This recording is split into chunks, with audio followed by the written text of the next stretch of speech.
Welcome. If you have a bag of chips or snacks, anything noisy, please get them open now before the panel starts so it isn't a distraction. I'm Doug Smits, 3L, Burke Environmental Scholar, and in the Environmental Law Clinic here at Case Western Law. This presentation is a critical review of Department Energy's greenhouse gas emissions on U.S. climate. In 2009, the EPA issued its endangerment finding under the Clean Air Act, concluding that greenhouse gases threatened public health and welfare. The determination was based on scientific evidence of climate change.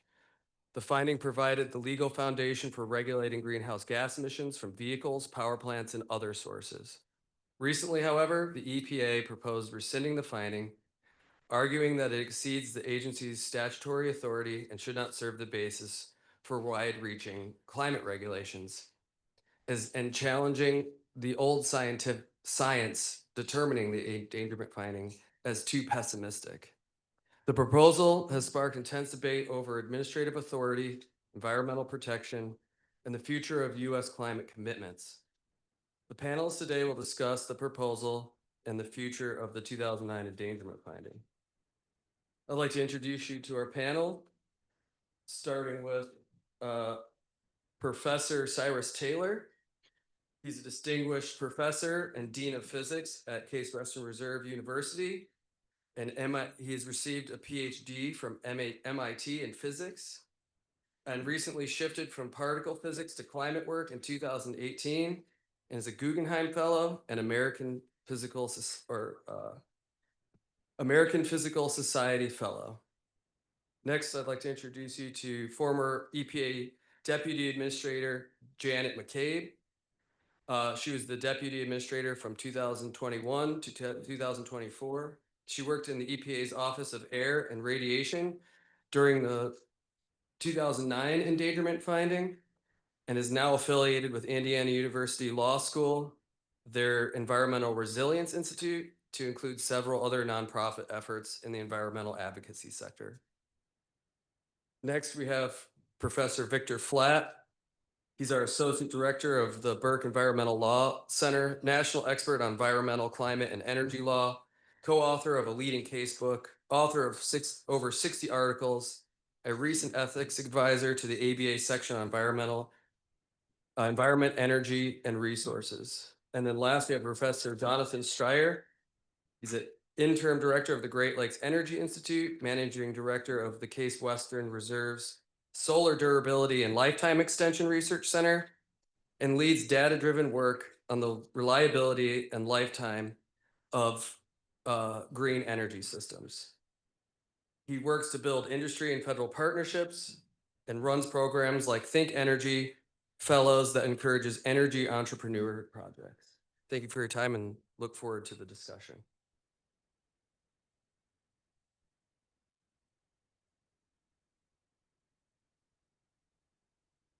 Yeah, thank you very much. I'm Cyrus Taylor, as was introduced, and what I want to talk about is the parallel to the effort to rescind the 2009 finding was a report issued by the Department of Energy designed to undermine the scientific basis for the 2009 finding. Just quick summary of the way it was introduced. 2009, the administrator finds the current and projected concentration of 6 key well-mixed greenhouse gases in the atmosphere threaten the public health and welfare of current and future generations. So it's the goal of the Trump administration to overturn that, and in doing that, at least from the scientific side, they face the fact that the overwhelming understanding of climate science reinforces the 2009 finding rather than undercuts it. And in particular, sort of the gold standard for assessing periodically where we are in our understanding of climate science is a series of reports put out on about a 6 or 7 year cycle by the Intergovernmental Panel on Climate Change. The last round of reports that came out from 2021 to 2023 totaled about 7,500 pages, summarizing a much larger scientific literature. And the first of the findings of that, in language negotiated not only by the scientists, but by representatives of each of the 195 nations that actually govern the IPCC, was it is unequivocal that human influence has warmed the atmosphere, oceans, and land. Widespread rapid changes in the atmosphere, ocean, biosphere, and biosphere have occurred, and then it goes on and on. Now, on July 29th, the EPA issued a proposed rule to rescind the 2009 finding. And on the same day, the Department of Energy released a so-called critical review of the impacts of greenhouse gas emissions by a 5-member working group. That DOE report, designed to undermine the science, is about 150 pages long. And my goal in this is to give you a flavor of just sort of what the character of that is and why it's unsuitable as a basis for any policy making. And I should say, if I didn't, I'll return to this a little bit later. As soon as this came out, it was sort of a self-organized group of 80 some odd climate scientists, of whom I were one, that basically decided to issue detailed comments on it as part of the DOE review process. There was a 1 month timeline for it. So in a month, we produced a roughly 450-page document going through sentence by sentence, figure by figure, although only hitting the high points. If we'd had another 2 weeks, it probably would have been twice as long. And if we'd had 2 more weeks after that, it probably would have been twice as long again. So the relationship between the two was noted several times in the EPA finding itself. The 2025 Climate Working Group draft report was provided to the EPA on May 27th and was reviewed and relied upon in formulating this proposal. As a footnote, I'd note that the May 27th draft wasn't released, and to the best of my knowledge, it still hasn't, and so we don't know what differences there might be between what they finally released and the initial version. But I think you'll agree that the final version of that is unsuitable. So the Secretary of Energy, in his effort to assess knowledge on climate change since 2009, and especially since the cutoff of the IPCC report, convened a handpicked panel of 5 well-known climate skeptics. Now, if you're going to try and overturn a basis of science as solid as that of that exists in the area of climate change, a head-on attack saying that it's just wrong and so on, it would be a difficult or indeed impossible road to hoe. So the strategy that they're using is pretty clear from just sort of the titles of 2 of the books that 2 of the CWG members have written. One by Steve Koonin, Unsettled, and the other one, Climate Uncertainty and Risk, by Judith Curry. So the strategy of the report is to try and pick around the edges of what we know about climate science. I should say the IPCC report tries to go through very carefully on all topics of interest and assess what we know and the confidence that we have in what we know and areas where we need to know more. So, if you really want to know what's uncertain and how uncertain it is, the place to go is the IPCC report, not the DOE report. As I said, Steve Koonin in his book, I think captures what clearly was the strategy with the quote, "The impact of human influences on climate is, he claims, too uncertain and very likely too small compared to the daunting amount of change required to actually achieve the goal of eliminating global emissions by, say, 2075. So that's where we came in. As I said, our report, which we released on September 2nd, is about 450 pages long. There is, just to give you sort of the headline statement before I go in and try and give you a flavor of some of the content of it. Our overall conclusion is the CWG report exhibits pervasive problems with misrepresentation, selective citation of the scientific literature, cherry picking of data, and faulty or absent statistics. I want to give you a flavor of some of that without assuming any particular technical knowledge. So I was a member of the group that drafted the response to chapter 3, and I want to focus on what's literally about a page of the report, section 3.1.2, change in atmospheric CO2 since 1958. It's two paragraphs which don't actually have much content beyond the figure itself, so we're going to talk about the figure. So this is their graph of CO2 since 1958, and I've known. Does anyone, if you haven't seen this data before, any response to this?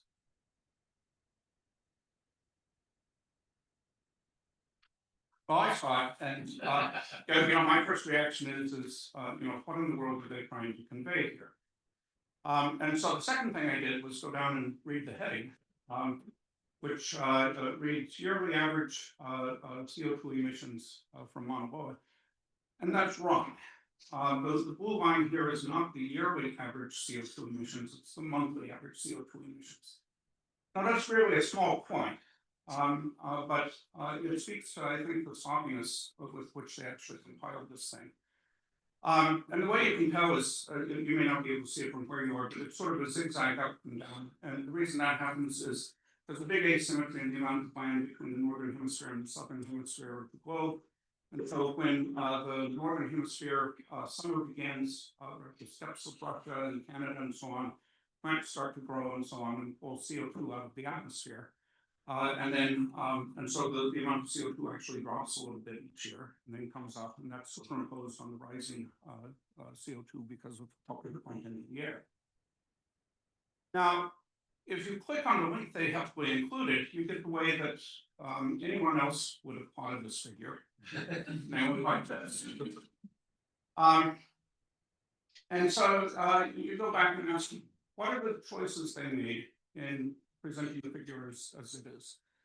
So the first thing is the vertical axis, the top third of it is just blank, right? The only purpose of that is to flatten out the curve, to make it look, like a modest change over this period. Then down at the bottom, they've got a green curve and another dash curve that they tell you are levels of CO2 where two of the major mechanisms by which plants carry out photosynthesis would fail and the plants would die. Well, that's utterly irrelevant to CO2 since 1958. It's utterly irrelevant to CO2 anytime in the foreseeable future. And in fact, CO2 has never been that low since plants evolved those pathways. So this actually is, I think, included in there. They've got a message in another chapter that amounts to saying CO2 is plant food. And the idea I think this is supposed to convey is that if very low levels of CO2 would kill plants, and we're doing fine where we are now, having more would be great. It's not a perfect analogy, but the thing that came to mind immediately when I saw this was kind of like throwing someone into icy water and having them die of hypothermia, and saying, okay, it's fine to go swimming in this return time, so boiling water must be better. The other thing that they have a line there, not run all the way across, it's sort of arrows, which indicates the lowest that CO2 got in the depths of the glaciations over the last 800,000 years. And this data comes from ice cores in Antarctica and Greenland. And I think the idea there is to show that another theme of theirs is that what's happening is just sort of in the framework of natural fluctuations. But they don't show you what is the maximum of the CO2 achieved in the warmest of the interglacials on the same period there, and I'll show you that in a moment, because it would undercut their story. And then the other thing they don't show you is, why start in 1958? Well, one answer is that's when we started daily measurements at Mauna Loa. But the question is why did we start daily measurements at Mauna Loa in 1958? And the reason was because in the mid-1950s, it was realized that very soon CO2 emissions from burning fossil fuels, which was growing exponentially and still is, would pass the emissions due to changing land use, like cutting down the Amazon rainforests. And that we were entering a period of unprecedented experiment in terms of what's going to happen to the atmosphere. And that date before 1958 didn't exist at the time, but it does now because of the ice cores. And so the upshot was, my colleagues and I decided to recommend that that figure be replaced with this two figures.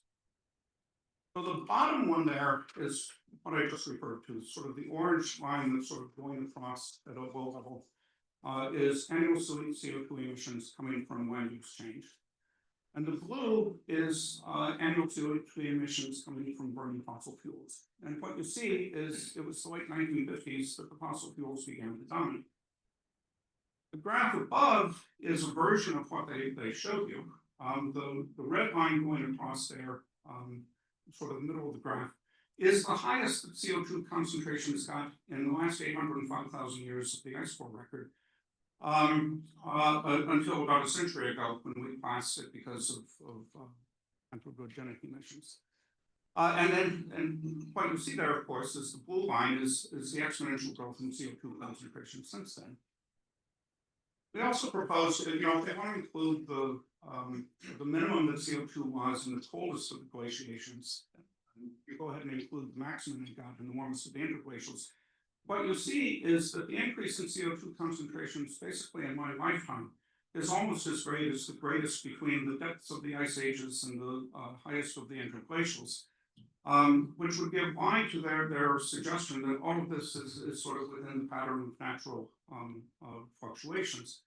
What we're seeing is over the course of a single lifetime changes into a range we've never seen before, and by magnitude as great as seen in glaciers. So, our conclusions on this were that the report's treatment of atmospheric CO2 omit relevant data. The misleading graphical choices undermine the report's claims of being comprehensive and unbiased, and instead reinforcing a false narrative that downplays the scale of recent atmospheric changes and the degree to which those changes are attributable to human activity. Overall, the DOE CWG report does not meet standards of quality, utility, objectivity, and integrity appropriate for use in supporting policymaking, and indeed, none of these followed the standard guidelines for reports of high scientific impact. So that's sort of a quick summary of one page of the 150 pages, and so we could keep going comparably for I don't know, the next 40 or 50 hours easily if you wanted to. With that, thank you very much.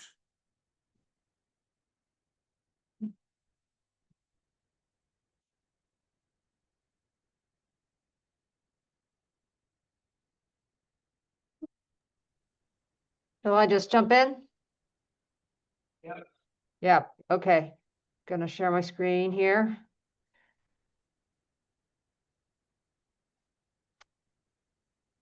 All right.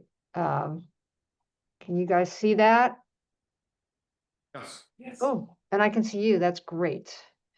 All right. Well, thank you so much for inviting me to be part of this program. It's great that that virally or remotely, I can pop into a Case Western Law School program from here in Indianapolis. This is a presentation that I prepared for the Environmental Resilience Institute, which is why it's got the header on the bottom, and I could not figure out how to get that off of there. So that just goes to show you I'm not a technical person. Thanks so much to the presentation about the science. It first of all shows us that you have to really pay attention to any graphs and charts and explanations that you see, and have somebody who's actually knowledgeable help you understand what has been said and what has been not said. Let me start with just showing you the neutrality statement that makes clear that I'm speaking on behalf of myself. I'm not presenting views on behalf of Indiana University. So I will try very quickly to cover these things. As was mentioned in the introduction, I was actually at EPA in the Office of Air and Radiation when the endangerment finding was signed by Administrator Jackson. And it was a big, big deal back then, and it's a big, big deal now, as I think we can all tell by the continued coverage of this one particular proposal from EPA. So, so what is the endangerment finding? It's a rule, it's a final rule. It was signed by then Administrator Lisa Jackson under Section 202A1 of the Federal Clean Air Act. That's from the title that has to do with regulating air emissions from motor vehicles. And it found that 6 well-mixed greenhouse gases, including CO2 and 5 other gases, may reasonably be anticipated to endanger public health and welfare. That's the question that's asked by Section 202A1.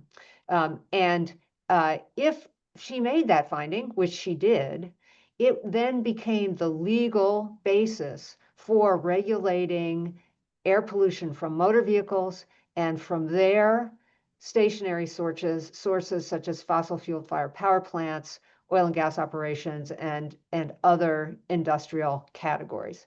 I will say that the endangerment finding was also a massive scientific document. It did not generate new science. It compiled hundreds or thousands of studies on climate science that had been produced and reviewed them and used those to make the endangerment finding.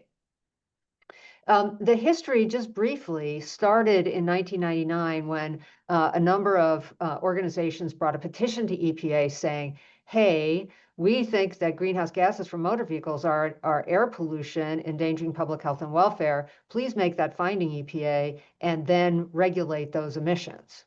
In 2003, EPA denied that petition and said, nope, they're not air pollutants under the Clean Air Act, so we don't have authority to do that. And even if we did, we would decline to grant this petition because we don't think it's the right thing to do. There are international discussions going on. This would interfere with that. There is other work going on in the administration around climate change. This would interfere with that. So as is the case with just about everything EPA does, this was challenged in court and resulted in the famous case of Massachusetts versus EPA. There were 3 key findings in that case. The first big one was whether the plaintiffs even had standing to bring the legal challenge. The nonprofit groups had been joined by Massachusetts and maybe a couple of other states. Massachusetts became the lead plaintiff. And the argument they made to the court was, we're losing coastline in Massachusetts because the sea is rising. And if that is an injury, we don't know what is. And the court decided that that was correct and found that Massachusetts had standing. The court also said greenhouse gases fit well within the Clean Air Act's capacious definition of air pollutant. The Clean Air Act, which was first passed in 1970 and then majorly updated in 1990, is a very forward-looking statute.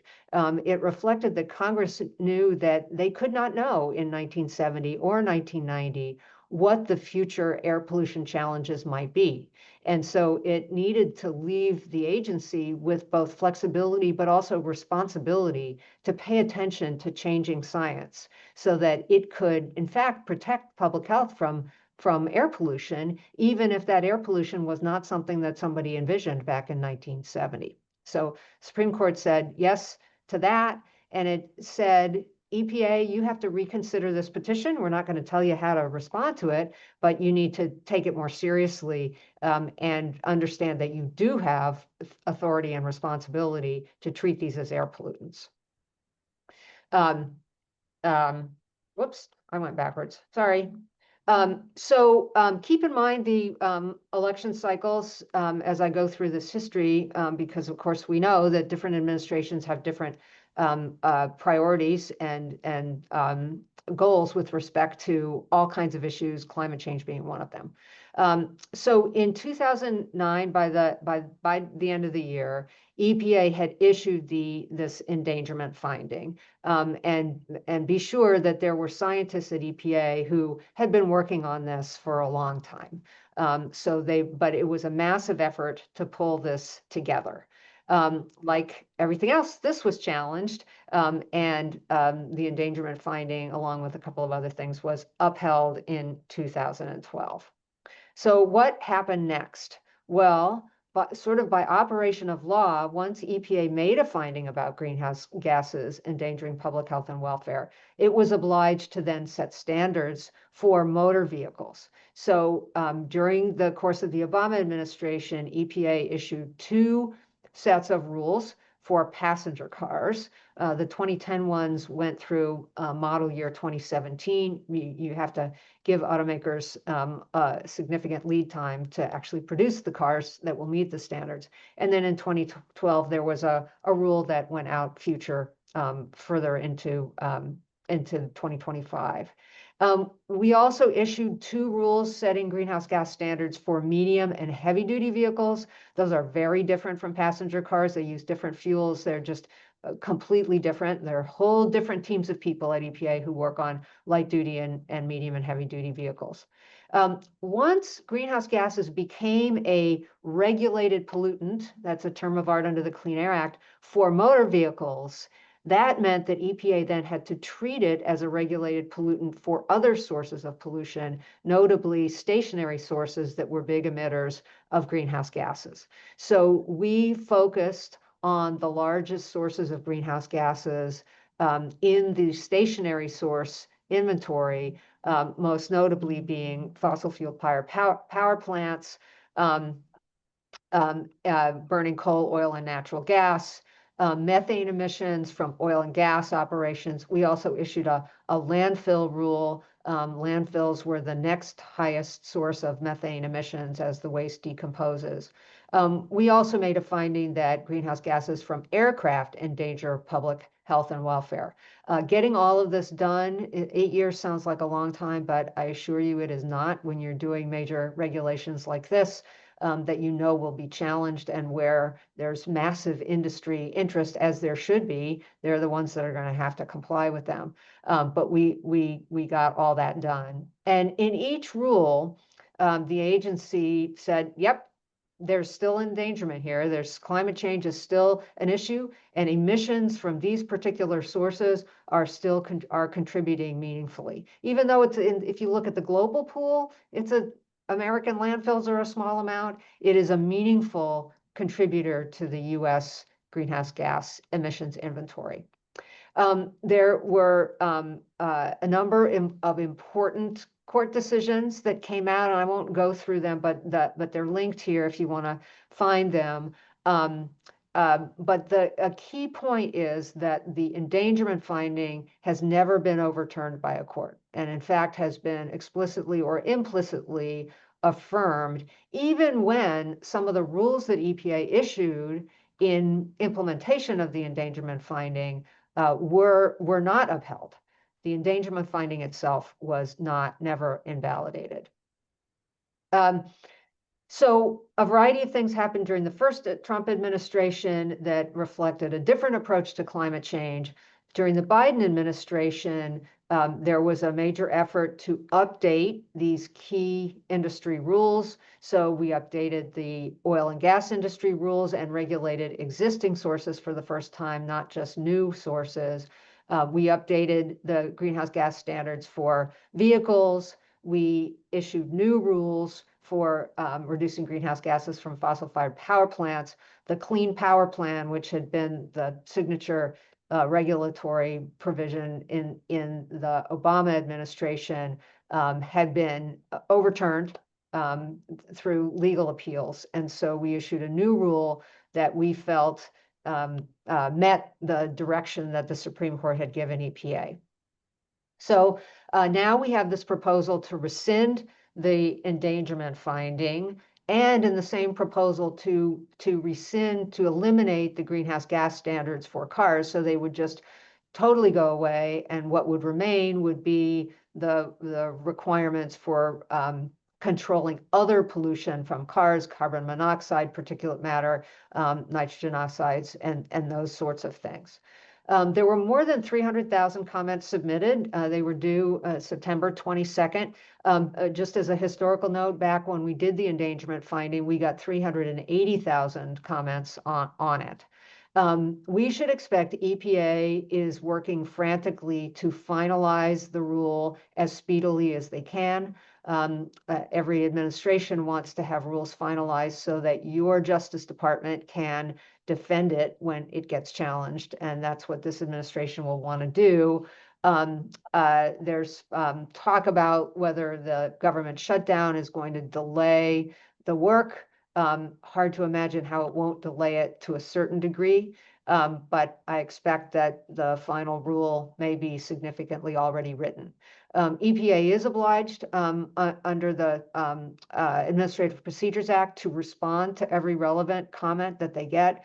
That is a huge undertaking. If you do it meticulously, it's a risk on appeal if you have not responded. And so comments like the science comments that you heard a minute ago are going to be highly relevant. Basically, the proposal said a number of things about that justified not changing the determination. Air pollution only refers to pollution with local or regional effects. We know the Clean Air Act talks about international air pollution, so there's arguments to that. New motor vehicles don't contribute meaningfully.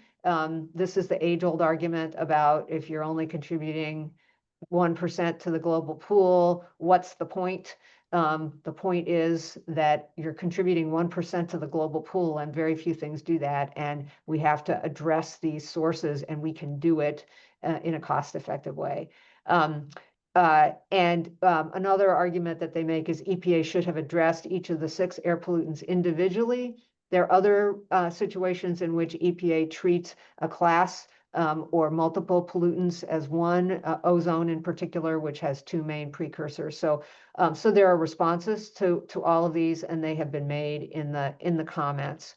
I'll just show you this, but you've already heard about the science, so I don't need to really spend time on that. The comments that have been submitted address every single one of these issues on the legal side and on the science side. And as I say, a legitimate review and response to those comments would be an extensive activity for EPA to undertake. When and if the rule is finalized, we know there will be legal challenges. But if it is upheld, the rule would likely preclude the US EPA from regulating greenhouse gases under the current Clean Air Act. That is assuming that they base their, the court would base its judgment on some legal argument that EPA is putting forward. This clearly is the administration's goal. They have been pretty explicit about that. So that would mean that Congress would have to pass another law about climate change, or they would have to amend the Clean Air Act to give the EPA more explicit authority in the future. It will also provide the basis for EPA to rescind all of the greenhouse gas regulations that I've talked about. They've already started that process with the mobile source rules, and they've also proposed to change the power plant rule. So I think they will move forward with that work, whether or not, whatever happens to the endangerment finding, but it would definitely provide the legal predicate for them to easily say, oh, we can't do this rule now. Another issue that TBD, what it means is that there are a lot of states, including the one where I live, I'm not sure about Ohio, have state laws that say the state can't issue any environmental regulations that are more stringent than what the federal government requires. So if there is no endangerment finding, no greenhouse gas regulation at the federal level, and not even the possibility of it, I would expect that people would argue that states like mine can't have their own greenhouse gas regulations. And there are a number of states that do have their own greenhouse gas state statutes and regulations. So we will have to see what happens there. There are lots of good resources on this, but I provided a couple of links here if you want to look into it further. And that is my presentation, and I will turn it back to the next speaker. Thank you so much. Thank you, Professor McCabe. I'm going to limit my remarks to a few comments to sort of link some issues that have come up that were brought up both by Professor Vance and Professor McCabe. So just some sort of focusing in on some issues that have come up. First, let me say I was part of a group that also did submit comments on this from the Center for Progressive Reform. The first thing I want to mention, and Cyrus didn't have a chance to do this, is that immediately after the creation of the so-called working group for the Department of Energy, that was challenged. It was challenged as violating the Advisory Working Group Act, which requires certain things to happen before any agency can create a particular working group. Based on that legal challenge itself, the working group was disbanded. Department of Energy, before the comment period closed, they just disbanded them and said, okay, they don't exist. Query what happens to their report if they are not constituted correctly, and what does it mean for EPA to rely on that report in an administrative proceeding? Would that be arbitrary and capricious? And what's interesting is even Judith Curry, one of the scientists on the panel, said, oh, DOE really made a mess of this. They should have appointed us correctly, and we can't rely on that. They can't rely on this. I bring that up because it's rumored now that in the final rule, and I believe Professor McCabe is correct, it's going to come out as soon as they possibly can. It is now rumored that they are going to completely drop the scientific justification for the repeal of the endangerment finding. Basically, they are going to say it has nothing to do with science. We're not claiming that, global climate change isn't happening. We're not claiming it's not happening this quickly. We're not disputing the science. It's all there. We agree. Just ignore that man behind the screen. And they are going to base their defense solely on their purported reasoning that the EPA in 2009 did not have the legal authority to find that these greenhouse gases endangered public health and welfare. The first response to that, and a response that many commenters have made, of course, is that this is a sort of a sideways attack on Massachusetts versus EPA, which specifically held that these greenhouse gases are air pollutants under the meaning of the Act.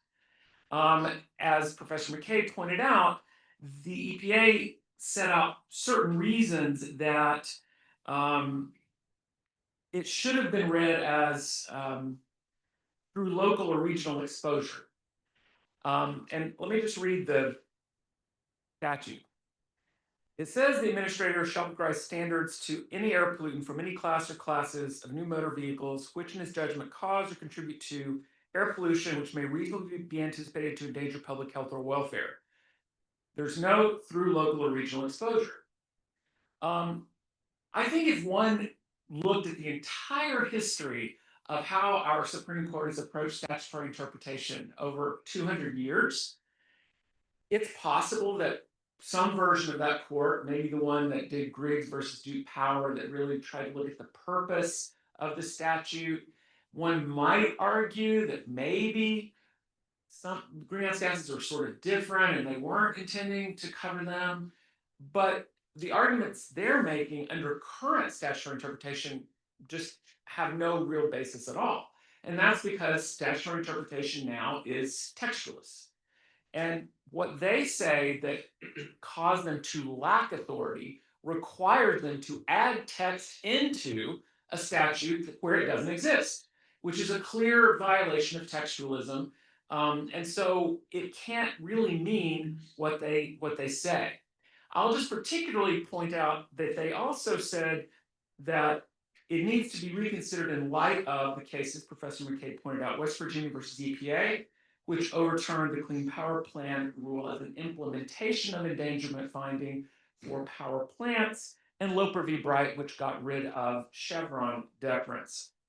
And what's interesting about those is, of course, in my opinion, they don't have an impact on the original, or even today, even a current reading of the statute, for two reasons. First of all, West Virginia versus EPA is about what you do when you have an endangerment finding, right? It's what powers EPA has to regulate once they've determined that greenhouse gases cause harm. the Supreme Court said they don't have the power to change our energy distribution system and electricity generating system. That is beyond the scope of what Congress would have intended under the Major Questions Doctrine. But clearly, under statute, they are given the power to make endangerment findings, right? That's in fact their chief basis is to make those findings. That's what EPA does. That's how it sets standards. And in terms of Loper versus Bright, getting rid of Chevron deference, we point out in our comments that the majority opinion in Massachusetts versus EPA says they are not relying on Chevron deference. That in fact, EPA, there's no, even if there were Chevron deference, EPA couldn't do it because the statute is clear that greenhouse gases are air pollutants. And in fact, the dissent on air pollution in Massachusetts versus EPA is dependent on and stressed, well, we should be applying Chevron deference and letting EPA not regulate these gases. So Loper Bright basically just takes us back to the original textualism, which is the Supreme Court saying these are air pollutants, and then we have to go on. I'll just stop with that so that you can have a few minutes and then we can have some question time. Thank you.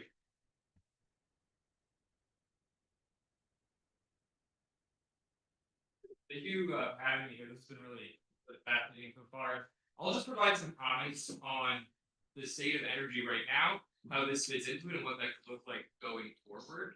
And I think of this situation sort of in two main ways. One being the broader kind of abstract economic sense, and then what the implications are for the industrial sector and technology, and the physical side of things, I would call it. So one thing that I've seen touted a lot, especially with the press releases about this coming from the administration, are the cost savings to the country, and saying this is going to save $57 billion annually by removing these burdensome regulations.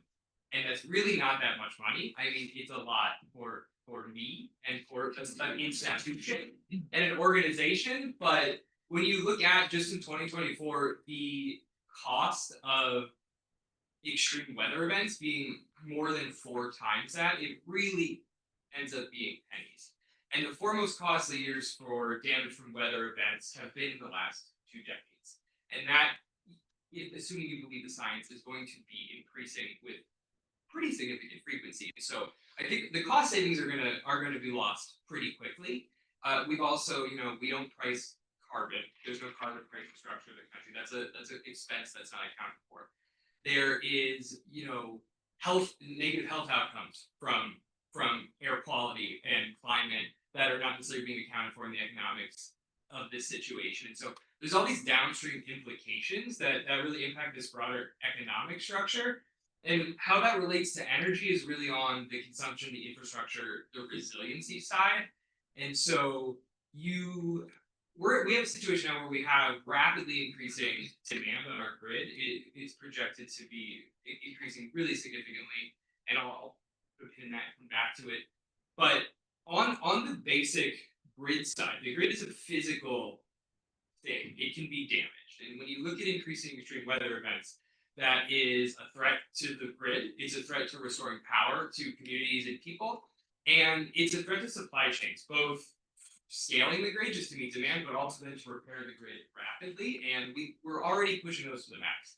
You can't just buy a gas turbine right now. There's potentially a 4-year lead time on some of those orders. Transformers are increasingly hard to get. So as more extreme weather events are taking parts of the grid offline, the time to restore that power for people is also going to be increasing.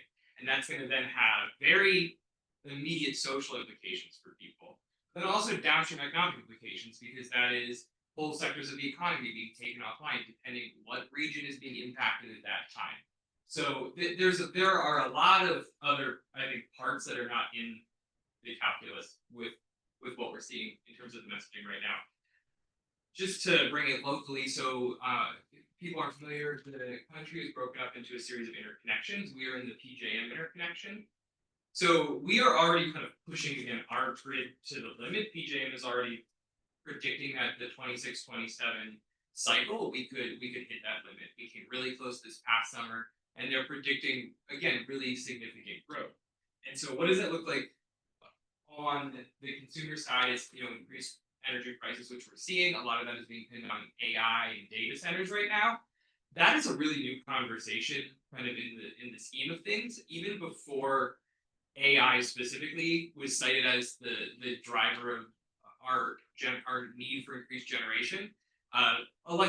Broadly, just electrification was also driving this, and general consumer behavior. So we're just sort of at a point now where our consumption is projected to increase, and then we, added AI on top of it, and to be seen if that's a bubble and when it bursts and things like that. But our consumption is increasing regardless, and so that on top of threats from climate, which are increasing, but removing this type of regulatory oversight is going to accelerate that even more rapidly.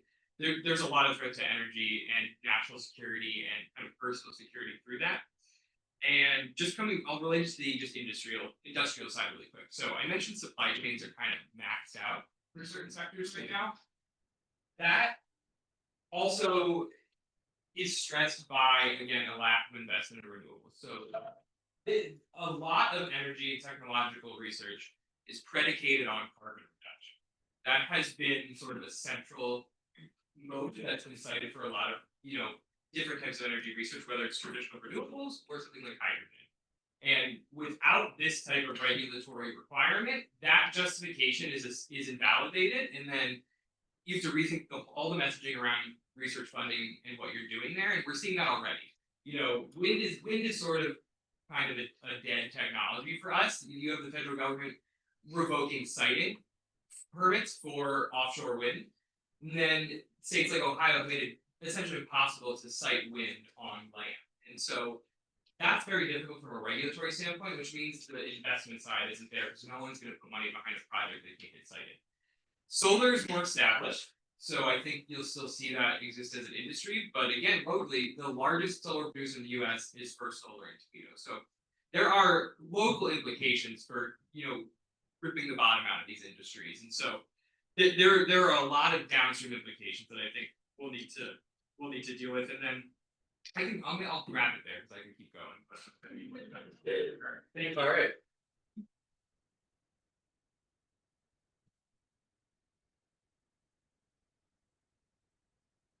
If anybody has any questions, please feel free to ask. Got a little over 5 minutes for questions. Yeah.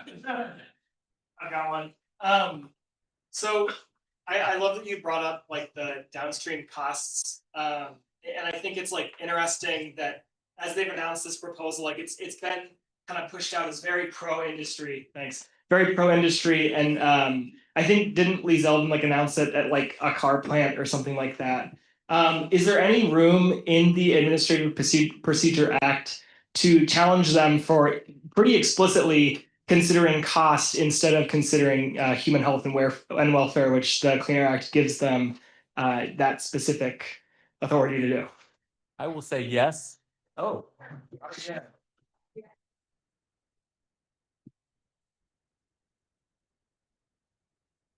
Yeah, there's a problem with the regulatory impact analysis. It doesn't consider any of that. So thank you, everyone.